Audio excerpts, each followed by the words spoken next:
আসসালামু আলাইকুম। খাগড়াছড়ি শহর থেকে আমরা চাঁদের গাড়িতে করে সাজেকের উদ্দেশ্যে রওনা দিয়েছিলাম। এত ভয়ঙ্কর রাস্তা, কোথাও এত নিচু, কোথাও এত উঁচু এবং চারিদিকে পাহাড়, গাছ, সবুজের সমারোহ।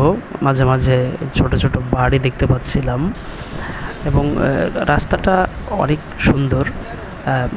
ভাঙাচোরা খুব একটা নেই, কিন্তু ভয়ের যে বিষয়টা হচ্ছে, হঠাৎ করে অনেক উঁচুতে ওঠা, মানে উঠে যাচ্ছে গাড়িটা এবং আবার যখন নিচু নামছে তখন হঠাৎ করে অনেক নিচু নামছে।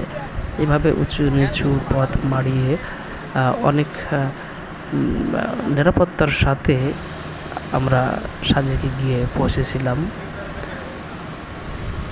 আসলে দর্শনীয় স্থানের মধ্যে বাংলাদেশের সাজেক একটি অন্যতম আকর্ষণ হয়ে থাকবে।